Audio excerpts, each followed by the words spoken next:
Hello everyone, welcome to my channel. Guys, आज के video से हम स्टार्ट करने जा रहे हैं सामाजिक अध्ययन की शिक्षण विधियाँ। तो आज हम देखेंगे इसका फर्स्ट चैप्टर, सामाजिक अध्ययन की संकल्पना एवं प्रकृति। तो सबसे पहले बात करें हम इसकी पृष्ठभूमि की, तो इस विषय का सर्वप्रथम आरंभ यूएसए में हुआ था, यानी कि संयुक्त राज्य अमेरिका में हुआ था। इसमें पहले सम्मिलित विषय इतिहास, अर्थशास्त्र तथा राजनीति शास्त्र थे।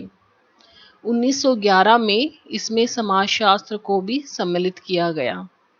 1916 में सामाजिक अध्ययन के इस वर्तमान स्वरूप को स्वीकार किया गया। और बात करें इसके नामकरण की, सामाजिक अध्ययन का नामकरण हुआ 1892 में। तो चलिए एक बार फिर से देखते हैं कि इस विषय का आरंभ कहाँ से हुआ। यूएसए से हुआ। इसका नामकरण 1892 में हुआ। पहले इसमें जो विषय आते थे वो इतिहास, अर्थशास्त्र और राजनीति शास्त्र आते थे। 1911 में समाजशास्त्र को भी शामिल किया गया और 1916 में जो सामाजिक अध्ययन का वर्तमान स्वरूप है वो हमारे सामने आया। अब नोट में देखते हैं। 1916 में committee on the social studies of secondary education के प्रतिवेदन में इस विषय को मान्यता दी गई। तो ये इम्पोर्टेंट लाइन है। नेक्स्ट, अमेरिकी विद्यालयों में 1920 से 1955 का समय सामाजिक विज्ञान का युग कहा जाता है। इसे याद रखना है कि अमेरिकी विद्यालयों में सामाजिक विज्ञान का युग कब से कब तक था, तो 1920 से 1955 तक। आगे हम देखते हैं भारत में सामाजिक अध्ययन की स्थिति। भारत में इस विषय का विद्यालय पाठ्यक्रम में समावेश काफी विलंब से हुआ।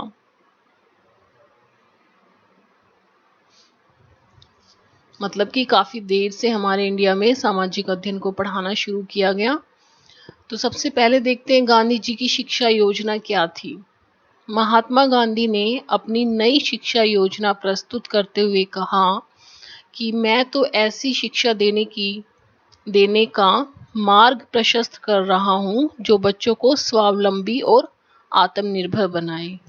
ये गांधी जी का स्टेटमेंट है एजुकेशन के लिए। वो चाहते थे कि ऐसी एजुकेशन होनी चाहिए जिससे बच्चों को रोजगार मिल सके और वो इंडिपेंडेंट बन सके। गांधी जी ने इस नवीन शिक्षा योजना को व्यवहारिक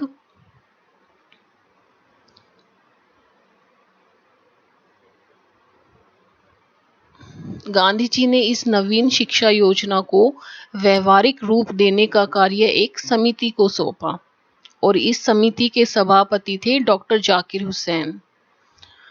इस समिति ने 7 वर्ष से 14 वर्ष तक के बालकों के लिए बेसिक शिक्षा के नाम से एक सप्तवर्षीय पाठ्यक्रम का सुझाव दिया।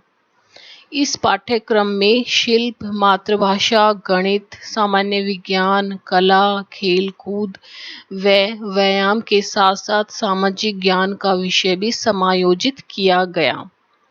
तो जो गांधी जी ने जो शिक्षा योजना के बारे में जो प्रारूप तैयार किया था, उसके लिए जो समिति बनाई गई थी उसके अध्यक्ष थे डॉक्टर जाकिर हुसैन। और इस समिति ने जो शिक्षा योजना बनाई वो 7 से 14 वर्ष के बच्चों के लिए बनाई, जिसे कि बेसिक शिक्षा भी कहते हैं, जो गांधी जी ने दी थी बेसिक शिक्षा 1937 में। और इस पाठ्यक्रम में शिल्प, मातृभाषा, गणित, सामान्य विज्ञान, कला, खेलकूद व व्यायाम के साथ सामाजिक ज्ञान का विषय भी समायोजित किया गया। मतलब जो इसमें विषय थे वो विषय थे जो बच्चों का सर्वांगीण विकास हो सके उनसे और बच्चों को रोजगार मिल सके। ऐसी शिक्षा योजना की उन्होंने प्रारूप तैयार किया। नेक्स्ट हम देखते हैं माध्यमिक शिक्षा आयोग या मुदालियर आयोग 1952। माध्यमिक शिक्षा की समस्याओं पर विचार करने के लिए भारत सरकार ने सितंबर 1952 में माध्यमिक शिक्षा आयोग की स्थापना की। ये बहुत ही इम्पोर्टेंट है कि माध्यमिक शिक्षा आयोग की स्थापना कब हुई, 1952 में। काफ़ी बार ये क्वेश्चन आता है एग्जाम में। इसके अध्यक्ष है लक्ष्मण स्वामी मुदालियर, जिसके अनुसार जो विषय छात्रों को यह समझा सकने में समर्थ हो कि समाज ने अपना वर्तमान स्वरूप किस प्रकार धारण किया है। माध्यमिक शिक्षा आयोग का यह मानना था कि सामाजिक अध्ययन है वो जो उसमें विषय है वो विषय ऐसे होने चाहिए जिससे कि बच्चे समझ सके कि हमारा जो वर्तमान जो स्वरूप है वो कैसे बना है, हमारा जो पर्यावरण है या जो हमारे चारों तरफ जो भी चीज़ें हैं उनका स्वरूप कैसे स्टेप बाय स्टेप बना है। भारत में सर्वप्रथम पंजाब राज्य ने सभी स्तरों पर सामाजिक ज्ञान का अध्यापन प्रारंभ किया। This is the most important line कि कौन सा राज्य था जिसने सभी स्तरों पर सामाजिक ज्ञान का अध्यापन या अध्ययन शुरू किया, तो वो था पंजाब। नेक्स्ट हम देखते हैं कोठारी आयोग।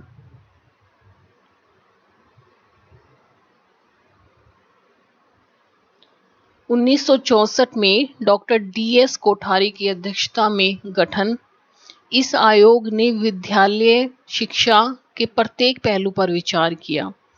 तो ये यहाँ से क्वेश्चन क्या निकल के आता है कि विद्यालय शिक्षा के प्रत्येक पहलू पर किसने विचार किया? कोठारी आयोग ने। इसने प्राथमिक स्तर पर, उच्च प्राथमिक स्तर पर, माध्यमिक स्तर पर, सभी स्तरों पर विचार किया। तो कोठारी आयोग का क्या कहना था कि प्राथमिक स्तर पर जो सामाजिक अध्ययन है उसको एकीकृत उपागम में पढ़ाना चाहिए। उच्च प्राथमिक स्तर पर इतिहास, भूगोल, नागरिक शास्त्र को पृथक पृथक, जैसे कि हमारे अभी एट प्रेजेंट जो हमारा स्ट्रक्चर है एजुकेशन का उसमें पढ़ाया जाता है कि पहली से 5वीं तक तो बच्चों को एक साथ पढ़ाया जाता है सामाजिक अध्ययन। उसके बाद हमारे ये अलग अलग विषय हो जाते हैं, इतिहास, भूगोल, नागरिक शास्त्र, और माध्यमिक स्तर पर भी इसको अलग अलग ही पढ़ाया जाता है। ये सुझाव दिया था कोठारी आयोग ने।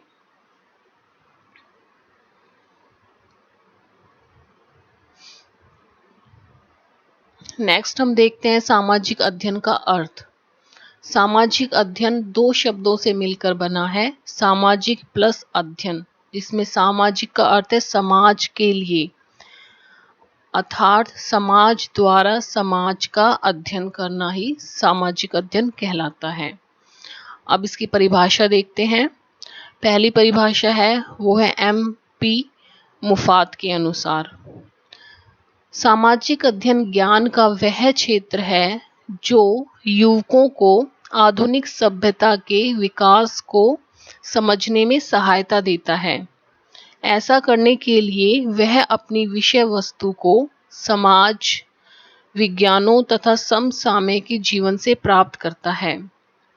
इसमें क्या बोला गया है कि सामाजिक अध्ययन वह विषय है जो युवकों को आधुनिक सभ्यता को समझने में मदद करता है।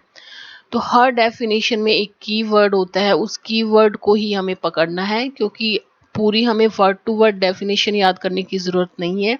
अगर हम उस कीवर्ड को अगर याद कर लेंगे तो हम इजीली पहचान सकते हैं कि ये किसकी डेफिनेशन है।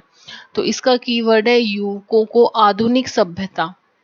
आधुनिक सभ्यता, आपको जहाँ भी ये शब्द दिखे कि युवकों को आधुनिक सभ्यता को समझने में सामाजिक अध्ययन मदद करता है, ये है MP मुफात की डेफिनेशन।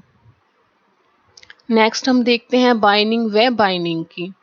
सामाजिक अध्ययन की विषय वस्तु द्वारा एक ऐसा आधार प्रस्तुत किया जाता है जिसके द्वारा हम छात्रों के समक्ष आज के विश्व को स्पष्ट व सरल बना सके।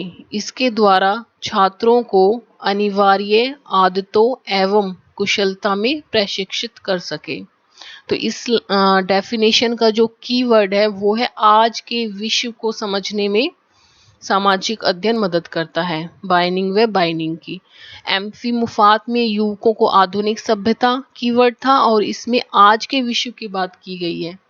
बात तो उसमें भी आधुनिक सभ्यता है, लेकिन जो कीवर्ड है वो आधुनिक सभ्यता है और इसमें आज के विश्व को समझने में। नेक्स्ट हम देखते हैं राष्ट्रीय अनुसंधान विश्व कोश। ये मोस्ट इंपोर्टेंट डेफिनेशन है।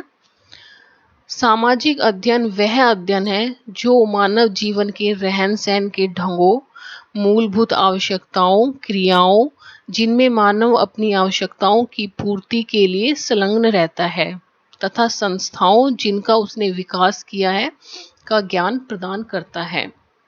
जो सामाजिक अध्ययन है वो मानव के रहन सहन के बारे में, उसकी मूलभूत आवश्यकताएं, क्रियाओं और जो संस्थाएं जो उसने बनाई है उसका विकास कैसे हुआ, उन सब का ज्ञान प्रदान करता है सामाजिक अध्ययन। बहुत ही इजी डेफिनेशन है, बस थोड़ा सा आपको इसके कीवर्ड्स याद रखने हैं। नेक्स्ट हम देखते हैं इसके महत्वपूर्ण प्रश्न। और ये जो टॉपिक है, चैप्टर है, ये 2 पार्ट में होगा।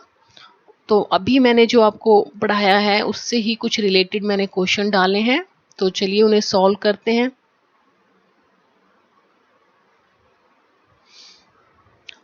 आप इन क्वेश्चन के आंसर अपने आप दे, वीडियो को पॉज करके, इससे आपको पता चलेगा कि आपने कितना अचीव किया है। तो फर्स्ट क्वेश्चन है, सामाजिक अध्ययन का अर्थ है।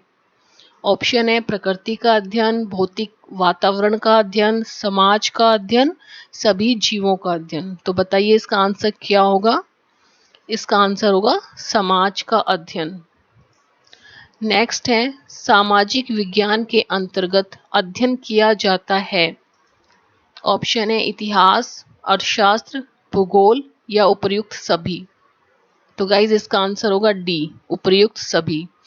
नेक्स्ट क्वेश्चन है, सामाजिक अध्ययन विषय को अलग विषय के रूप में अध्ययन करवाने की सिफारिश की। बहुत ही इम्पोर्टेंट क्वेश्चन है। इम्पोर्टेंट तो सभी क्वेश्चन है बट ये थोड़ा सा अलग है। ए कोठारी आयोग, विश्वविद्यालय आयोग, मुदालियर आयोग और शांता आयोग। तो इसका आंसर होगा मुदालियर आयोग। इसके बारे में हम जो हमारा नेक्स्ट पार्ट आएगा उसमें पढ़ेंगे। नेक्स्ट क्वेश्चन है, सामाजिक अध्ययन विषय को कब मान्यता दी गई? तो इसका राइट आंसर होगा 1916 में। नेक्स्ट क्वेश्चन है, सामाजिक अध्ययन का अध्ययन करते हैं। ऑप्शन ए एकीकृत रूप में या अलग अलग रूप में या खंडों में या इनमें से कोई नहीं। तो इसका आंसर होगा एकीकृत रूप में। तो गाइज ये था हमारा आज का चैप्टर। और आपके कितने क्वेश्चन राइट होते हैं आप प्लीज़ मुझे ज़रूर बताइए। और आई होप आपको ये वीडियो अच्छा लगा होगा। अगर अच्छा लगा है तो प्लीज़ मेरे वीडियो को लाइक कर देना, चैनल को सब्सक्राइब कर देना। मिलती हूँ नेक्स्ट वीडियो में, तब तक के लिए बाय।